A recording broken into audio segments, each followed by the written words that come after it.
Président de l'EPTB Seine-Grand Lac depuis 2012, j'ai eu l'occasion de croiser à plusieurs reprises Georges Amblanc, dont je ne dirais pas que je l'ai connu au sens d'avoir eu avec lui une relation professionnelle longue et régulière, mais en finalement assez peu de temps et en assez peu de rencontres. J'ai reconnu chez Georges un homme engagé, défenseur de causes nobles, très diverses d'ailleurs, aussi bien autour, bien évidemment, de ce qui nous rassemble aujourd'hui, c'est-à-dire la culture du fleuve, la préservation de la biodiversité, mais c'était aussi un homme engagé autour des sans-papiers, autour même de la protection animale, et je pense à son engagement auprès de la Société protectrice des animaux. Et bien évidemment, naturellement, malheureusement, en 2017, lors de son décès, je crois que tous ceux qui l'ont connu, et à l'EPTB Seine-Grand Lac, ce fut le cas de nombreux de nos collaborateurs, il nous a semblé naturel, avec ERN, qui était son port d'attache professionnel dans ces dernières années, de lui rendre un hommage. Et quel meilleur hommage finalement que celui d'instituer un prix qui en est à sa deuxième édition et dont l'objet est de consacrer les travaux d'étudiants euh, venant de formations différentes, architectes, journalistes, Sciences Po, paysagistes, autour des questions qui sont celles du grand cycle de l'eau, des inondations, de la résilience, de l'innovation, bref, tout ça à l'image de ce qu'était finalement Georges, et que nous avons tous pu apprécier pendant de très longues années. Donc je suis très heureux que nous nous retrouvions avec vous cet après-midi pour remettre donc ce deuxième prix Georges Amblanc. Je dois dire qu'en accord avec le président de RN, qui participait aux travaux du jury, mais qui malheureusement ne pourra pas être à nos côtés cet après-midi, au vu de la qualité de la première édition, nous avions décidé d'en créer une seconde. Et je suis heureux également de pouvoir vous annoncer qu'au vu des travaux qui nous ont été remis, de leur qualité, nous avons décidé de poursuivre l'aventure, et que donc il y aura bel et bien une troisième édition du prix Georges Amblanc en 2021. Nous aurons au cours de cette année d'ailleurs l'occasion de revenir pour en préciser les modalités, et également vous dire les montants qui seront alloués à chacun des récipiendaires l'an prochain. Et donc je suis très heureux d'être là cet après-midi, et je vais donc sans plus attendre vous passer la parole. Merci, Président. Je représente aujourd'hui Roberto Eplé, le président de ERN France, qui n'a pas pu se déplacer. On est effectivement très content d'être auprès de l'EPTB pour ce deuxième prix Georges Amblanc. Cette année, il y a eu 51 formations partout en France, et même certaines en Europe, jusqu'en Belgique, qui ont été approchées pour proposer à leurs étudiants de candidater. Nous avons eu 11 candidatures de très bonne qualité. On a constaté que depuis l'année dernière, on avait une montée en gamme. Sur les 11 candidatures, nous en avons retenu au final 4 lauréats auxquels on va remettre aujourd'hui ce prix Georges Amblanc, ce deuxième prix Georges Amblanc pour la culture du fleuve. C'est un temps important pour notre association ERN France, parce qu'il permet de mieux faire connaître la culture du fleuve, ce qu'on appelle la culture du fleuve, c'est-à-dire la sensibilisation au risque inondation. Donc ce prix pour ERN rentre dans ces orientations de sensibilisation et d'éducation.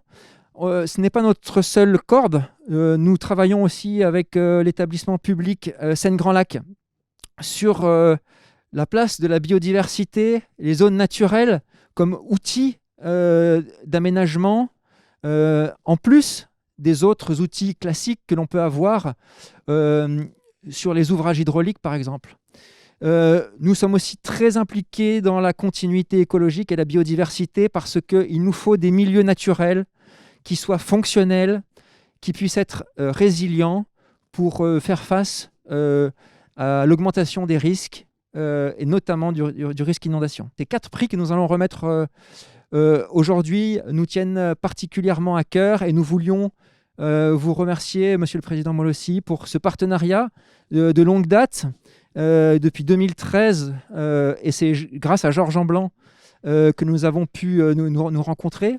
Et cette deuxième édition, pour nous, est comme une sorte de tremplin pour la suite. Et on espère d'avoir des candidats supplémentaires les prochaines années pour sensibiliser encore plus largement.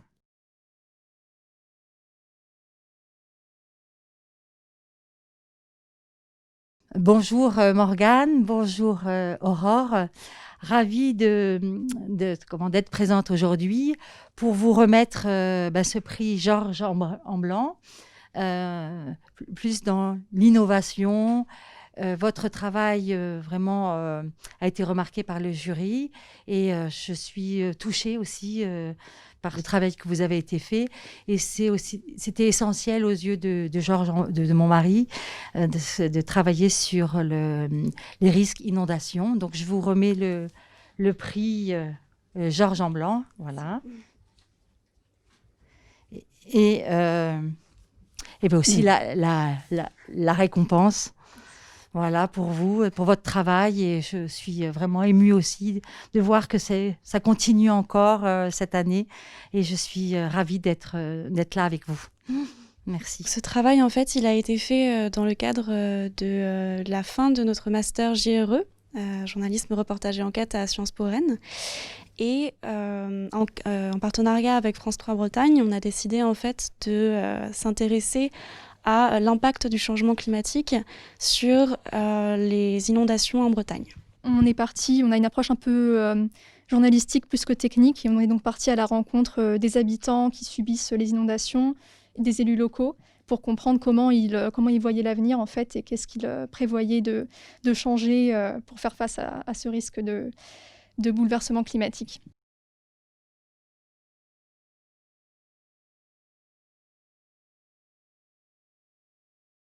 En tant que directeur de l'association ERN France, partenaire de l'EPTB Seine-Grand Lac, je suis fier de remettre le prix Georges Amblan de la biodiversité et de la résilience à Manon Lestage pour son travail de mémoire, le rapport du fleuve dans le projet urbain, le cas de la Garonne-Eiffel à Bordeaux.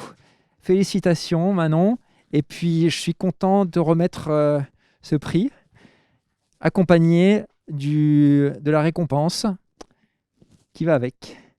Peut-être peux-tu nous parler de ton travail ?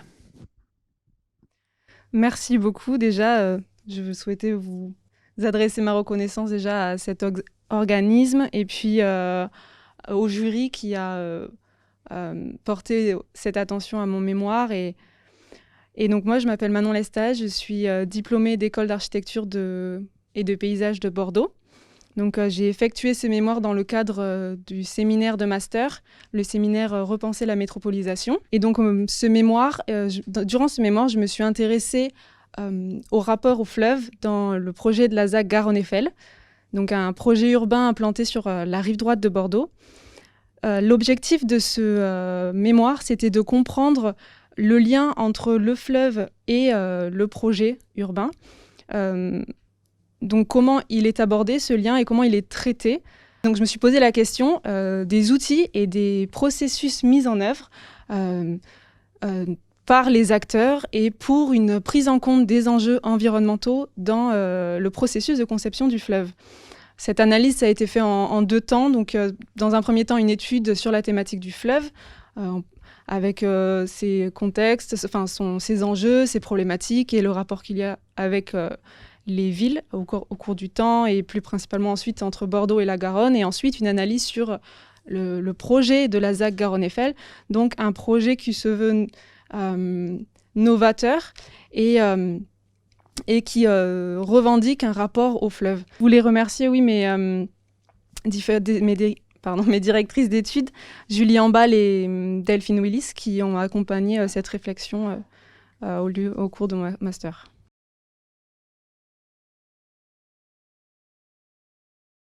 Je suis particulièrement heureux en tant que coprésident de la commission mixte inondation de remettre aujourd'hui le prix risque inondation à Éric Bonneau pour le mémoire qu'il vient de présenter, lui, jeune ingénieur d'études, parce que cette cérémonie me permet d'abord de rappeler quelques faits sur Georges lui-même, Georges Amblan lui-même, et le travail qu'il avait fourni lorsqu'il était membre de la commission mixte inondation, en particulier avec les représentants du monde agricole lorsque nous avons fait cet ouvrage sur les inondations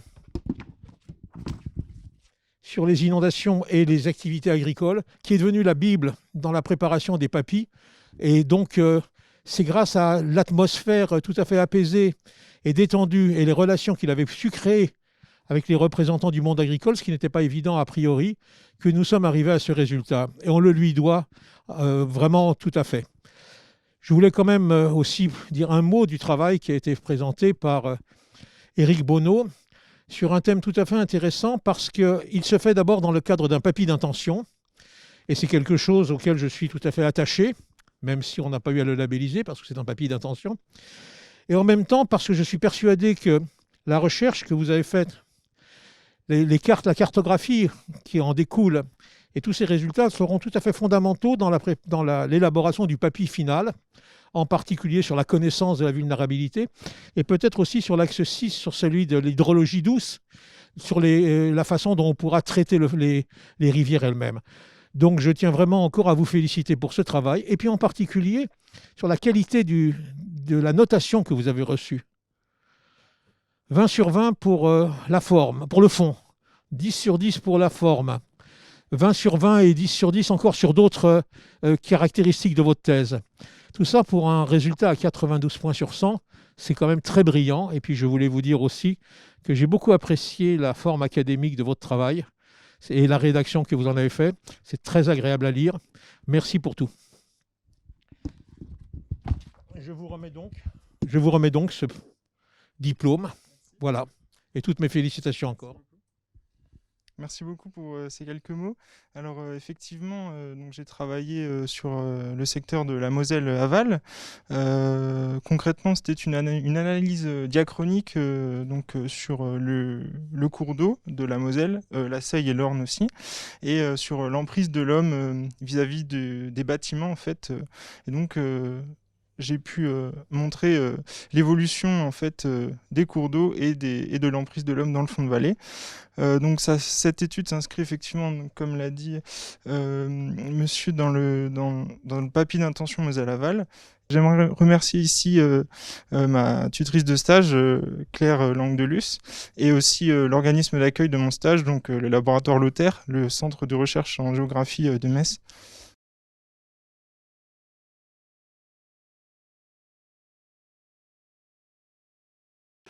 Je suis très heureux, comme président de l'EPTB Seine-Grand Lac, de remettre à Victor le prix de la culture du fleuve Georges Amblan.